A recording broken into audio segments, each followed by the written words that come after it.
Well, hello, word nerds, and welcome to the dictionary. I am Spencer, and this is episode F16. I am still trying to get in the habit of saying what episode number these are because it has been so not part of my habit. Let's make it part of my habit. I had a sip of my coffee drink before I started, and it is so still extremely hot, and I burned my tongue a little bit, and it did not feel good. I still have a little bit of a shoulder knot. It's a little better from yesterday, I guess, but I don't like those things, and they probably just get more and more when I get older, and I am not de-aging in any way. Okay, hello everybody. How's it going? Let's talk about some words. There's more words that I am not familiar with in this episode, including this first one, which is falcon. I think that is how it is pronounced. Falcon, spelled F. No. I'm so sorry. Scratch that. Bloop, bloop, bloop, bloop. The first word, there's a line here that I wrote in pen that confused me. The first word is actually falcate or falcate. Falcate.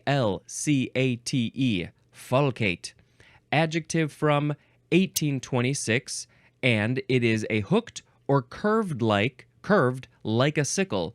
Hooked like a sickle, curved like a sickle. Hooked like a sickle, curved like a sickle. Who wants a pickle? So you're describing a thing as falcate when it is hooked or curved. Do I have anything here? Oh, maybe my banana is falcate. Is this a falcate banana because it is hooked at the top there? Maybe. This is from the Latin falcatus, which basically means sickle or scythe. And so, the falcatus became falcate. My sound effect today is going to be, I'm going to get loud. Hopefully I don't screw this up. It is, I mean, that's fine. I don't know the exact sound.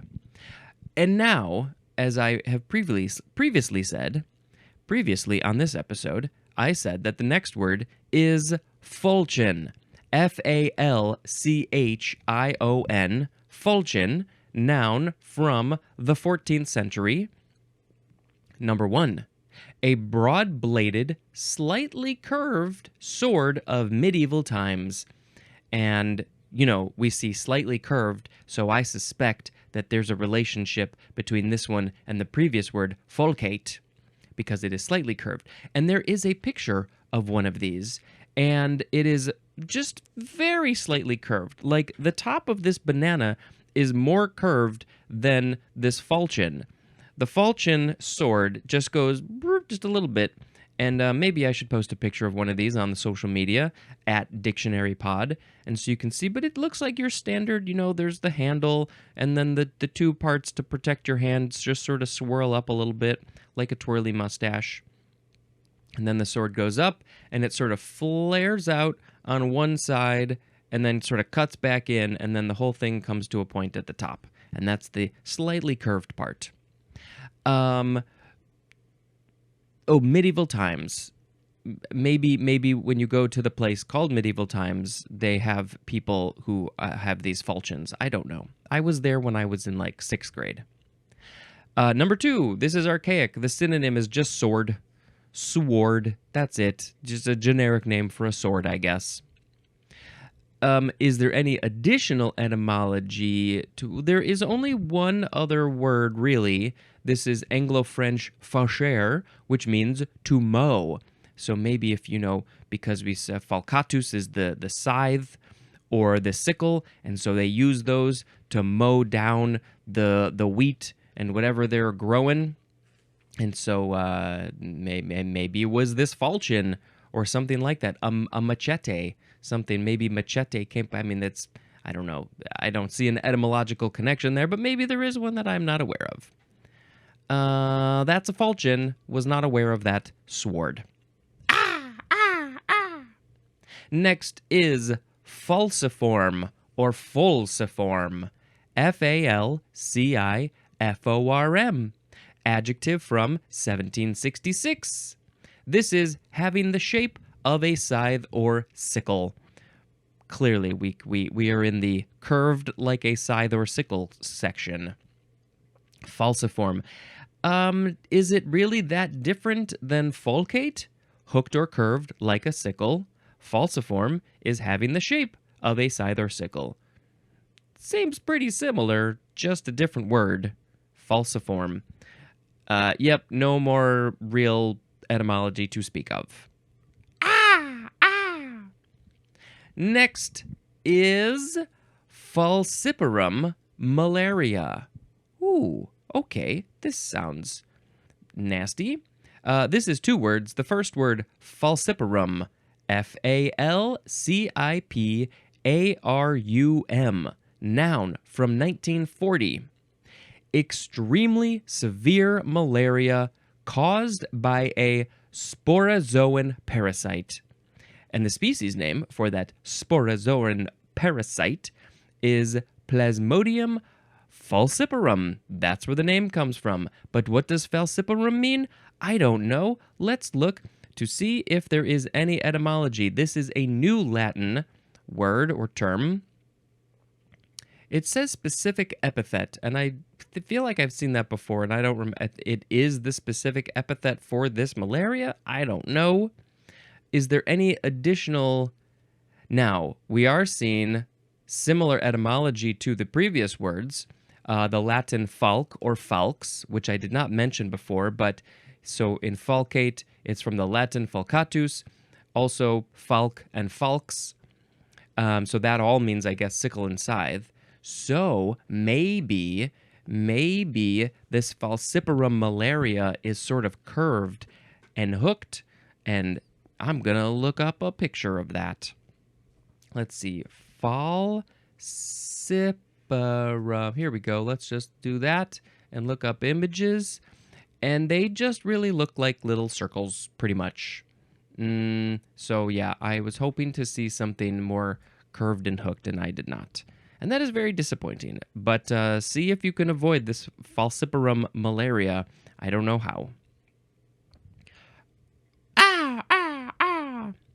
Next is falcon. Falcon. Falcon. Oh, some people don't even say the L. They just say falcon. Falcon? Interesting. Noun from the 13th century. Number 1, any of various hawks trained for use in falconry. Yes, you are going to use falcons in falconry. Not giraffes. No giraffes in falconry. You use giraffes in giraffery. I really hope that people are doing giraffery. Specifically, the synonym peregrine falcon. I didn't do no more warm-ups this morning. Peregrine falcon won't be until the P's, so we'll learn about that very specific falcon. But we have more. This word falcon is used technically only of females. And it says, compare to the word tiercel, Tiercel, and I don't know if I am familiar with that whatsoever. Not at all. Interesting. So is it typically the female falcons are used in falconry? Maybe the males are a little too hard to work with. And so they're like, you get out of here, go hang out, go do your flying, your hunting, and the ladies will help us with... What do we do? What do they do in falconry? Well, you know what? We're going to get to that a little bit later. Number 2, any of various hawks that have long pointed wings, a long tail, and a notched beak, and that usually inhabit open areas. And of course, we should post a picture of a falcon. But here's my question. I always have at least one question during an episode, often like 30. What is the difference between number 1 and number 2? They are both falcons. The falcons that were described in number 2 are probably the falcons that are used in falconry. I mean, it does call out specifically the peregrine falcon, but those are still falcons, right? Of the family Falconidae. So I don't understand why they had to separate them out. I mean, they could have just added to the number 2 any of various hawks that have long pointed wings, a long tail, and a notched beak, and that usually inhabit open areas and are also trained and used in falconry. Right? Right? Okay. Interesting. Don't know why they had to call that out. But what does the etymology say? Where does this word come from? Let's see. Middle English falcon, from Anglo-French falcon, Latin falca. It doesn't really say, but it does, again, have those Latin words falc and falx, which maybe means sickle or scythe. So I don't know. Is it about their beak? It said their beak it's notched. I don't know. Maybe are their wings sort of curved? They're mowing things down. Maybe when they're flying, they're circling, they spot their prey, and they swoop down and they mow it down like a sickle. I don't know. Do falcons eat pickles? That's the only word I can think of that rhymes with sickle. I'm sure there's plenty of tickle, clearly. Who wants a pickle? Me, tickle, tickle, tickle. Okay. And I don't think there's anything else about falcons. I don't know falcons. I think it's an interesting feel. Well, we could talk about falconry later. Otherwise, I got nothing to say about falcons. I don't know what they sound like. Should we find an actual sound of the sound of the falcon? What is the sound of the falcon? He asks the internet. Let's find out as we do this. So here, peregrine falcon sounds. Let's turn up the speakers. And I don't want an ad. Ooh. It's a first call.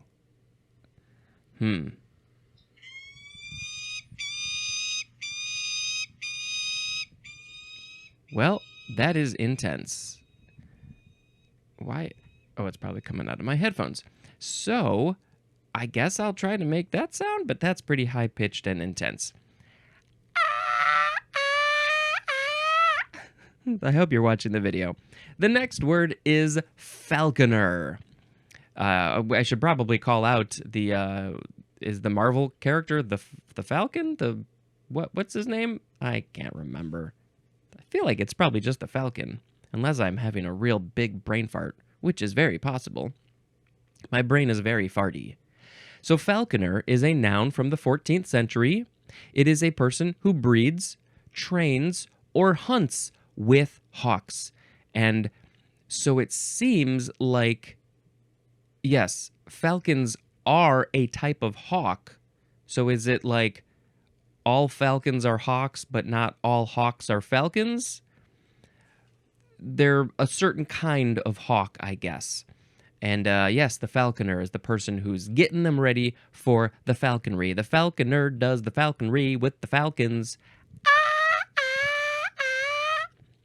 I know I'm not extending it out long enough. That's fine. The next word is falconet, falconet, falconet with no L. This is a noun from 1559. Oh, let's backtrack for a second. Falconer is from the 14th century. Falcon is from the 13th century. So that makes me think that people have been doing falconry since at least the 1300s, if not earlier. Maybe the 1200s. And that's a long time to be doing this thing. You know, I think in like probably Mongolia and places sort of in that region of the world, I believe that they do falconry over there as well. So yeah, they've been probably doing it for at least that long, if not longer.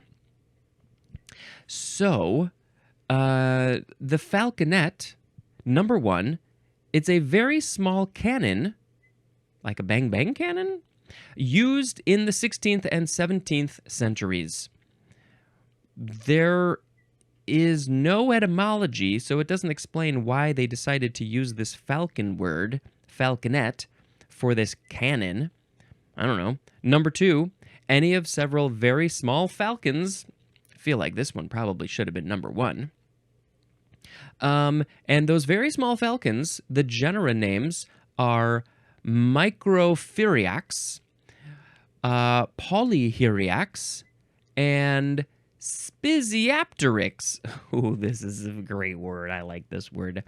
Spiziapteryx. Spiziapteryx. Wow. Wow, wow, wow. Okay, the falconet. Small falcons. I wonder, are they this big? Are they the size of a hummingbird? Probably not. They're probably a foot long, maybe. I don't know. I don't know my birds. How big are falcons? You tell me. The falconet. Okay. That's the only way that I can do it. My vocal cords as I get older and not training them are definitely not able to do the higher pitches as well as I used to be able to do them. So it takes a lot of effort. Should do more training. Next is falcon gentle. Falcon gentle? It's literally those two words with a hyphen. This is a noun from the 15th century, and it is the female peregrine falcon is called the falcon gentle? I've never heard this before. Fascinating. So this is from the Middle English Falcon gentil, so it's spelled a bit different. And that literally means peregrine falcon, I guess. From also Anglo-French, which maybe is Falcon gentil. It doesn't say what the Anglo-French word is, which literally means noble falcon. So it's not necessarily like, oh, it's so gentle, it's not going to bother you or harm you. It's gentle, it's nice, it's sweet. It seems like it's more noble. And I very much appreciate that it's the female falcon is the gentle and noble falcon. That's great. And they're probably more easily used in falconry, I guess, based on what we read before. Seems kind of odd to have the name of the animal in what you call the female or male. Like, what is a male falcon? I mean, should we just look that up? Is that maybe the tiercel? Male falcon. Let's just do, I mean, maybe they just call them the falcon. I don't know. And then the female is falcon gentle? I don't know. Maybe I feel like you should have different names for both of them. If you're going to have a different name for one, have a different name for the other. Yes, here, the traditional term for a male falcon is tercel or tiercel with an I. That's the American spelling. With no I is British. That is from the Latin tertius, which means bird. Oh, third. Huh, my brain did a funny thing there. Because of the belief that only 1 in 3 eggs hatched is a male bird. So the third of the eggs is male. Interesting. Interesting stuff we're learning today. Okay.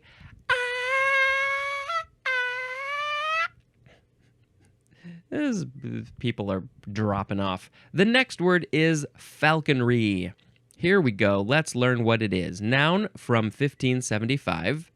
Number 1, the art of training hawks to hunt in cooperation with a person. Usually they're like, I'm going to go off and be on my own. I don't need no help from a human. And then the humans are like, hey, we would like your help because you are more skilled at this than we are. You can fly high up in the air. Fly high up in the air, you crazy falcon. And you can also see really well. You've got the eyes of a hawk, you falcon. And so I would like to hunt and kill some animals, and you are good at that. So let's work together and do some falconry. Falcon, please. Falcon gentle. And number 2 is the sport of hunting with hawks. Again, why are those different? The art of training hawks to hunt, and then the sport of hunting is falconry. But you have to do the training and stuff to do the sport. So aren't they kind of the same thing? I'm sure there's differences. Falconry. I'm trying to think of, so let's see. The first example I can think of falconry was in the recent Planet of the Apes movie, The Kingdom of the Planet of the Apes. Their clan, the clan that we're sort of focused on, does falconry, and they have grown up. I sort of imagined it like how humans connected with dogs. The apes in that world, in that specific clan, they connected generations ago with these falcons, these hawks. And so they were like their hunting buddies, obviously, but also their friends, kind of. They had like a whole area where all the falcons would live, and there would be somebody sort of running that room and feeding them and keeping them happy and playing games with them, I assume. And so there's lots of examples. Oh, we just watched Northern Exposure, and there was an episode where somebody came in with their falcon, and they gotta put the blindfold on them so they don't get spooked and stuff. And I feel like there's something about little hats and falcons. I remember hearing in a couple of podcasts that maybe something about mating. They're like mating hats that the males use. I don't know. Maybe I should put something in the link, some link in the show notes for these falcon hats. Yeah. Okay, I don't know anything else about falconry other than they gotta wear that big leather thing on their arm, and so when the claws, the talons from the falcon, they land on their arm, they don't get all scratched up, and you gotta treat them nice. Treat them like a lady.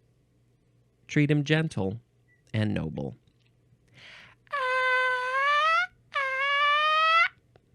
The next word is falderal, Falderal, and it is a variation of folderol, which is spelled with O's instead of E's, Folderol. I've heard of that. Is this the umbrella thing, or is that something else? I don't know. I can't remember. Okay, we got one more word. It's a little bit of a short section today because the next episode, because of the words, the one word, and how long it is, I was like, let's just do it all in one episode. So we got one more here today. That wasn't too bad, was it? I think that was pretty good, actually. The next word is faldstool. Faldstool. Faldstool, noun, from 1603. Number 1, a folding stool or chair. Specifically, one used by a bishop. So the bishop needs a stool to move around. They got to be portable, I guess. So it's literally a fold stool, although they spell it with an A, which I think is silly. It's so silly. Number 2, a folding stool or small desk at which one kneels during devotions. Okay, so we're getting in, it's a religious thing, clearly. If the bishops are using this, they need to use it to put their knees on. It's maybe too hard to put their knees on the ground, so they put them on this little stool. But especially one used by the sovereigns of England at their coronation. You just use it once at your coronation? You only get coronated once, I think. Number 3, the desk from which the litany is read in Anglican churches. Again, it's all in the religious, seems pretty Christian world. The fold stool. And, it seems fairly obvious where this word came from, but let's get a little bit more specific, possibly. Middle Latin, foldistolium, of Germanic origin, akin to the Old High German faltstuhl, which means folding chair, from falt, which is akin to the Old High German faldon, which means to fold, plus stuhl, S-T-U-O-L, which means chair. And there's more at the words fold and stool. So stool means something to us these days, but if you go back far enough, it actually just means chair. So somehow it became a whole other thing. I don't know what happened there. It split at some point. So yes, it's just a chair that folds. So now I think I would like to, any folding chair I have, I think I would like to call them by this Old High German word, Faltestuhl, because it sounds so great. And you know what else sounds so great? It's the word of the episode. The word of the episode sounds so great to my ears. Today, unlike the sound effect, which did not sound so great to our ears, today we had falcate, falchion, falciform, falciparum malaria, falcon, falconer, falconet, falcon gentle, falconry, folderol, and foldstool. I think I want to pick foldstool, spelled faldstool, as the word of the episode. When I'm walking around, I need a place to sit. I'm just gonna break out my foldstool. I'm gonna break out my faltstool to sit on. Okay, fine, whatever. Oh, boys. Okay, let's see. Now, because I have finished all the words, I'm now going to tell you about another movie I watched. But real quick, because I'm trying to say it less, even though I should probably say it more, please go check the show notes. If you want to contact me, dictionarypod@gmail.com, social media, @dictionarypod, reach out, DM, buy some merchandise. The link is in the show notes. Call the Google Voice number. I'll put it in an episode. Tell me about just your thoughts of whatever. What else? Join the Patreon. $1 a month gets you early episodes. And there's probably some other stuff. And watch this on YouTube for silliness. Okay, what's the next movie? It's the movie Tuesday. Tuesday is a very interesting movie with Julia Louis-Dreyfus and her daughter, who is named Tuesday. And it is unique. And it's about death. That's all I really want to say. And I think it is a very interesting idea and worth a watch. And yes, I was very intrigued and I enjoyed it. And it's called Tuesday. Go watch Tuesday. Are there other movies called Tuesday? I don't remember. This is the end of this episode. Thank you so much for checking out this show. Please go share, subscribe, write a review. Please, please, please. And until next time, this is Spencer dispensing information. Goodbye.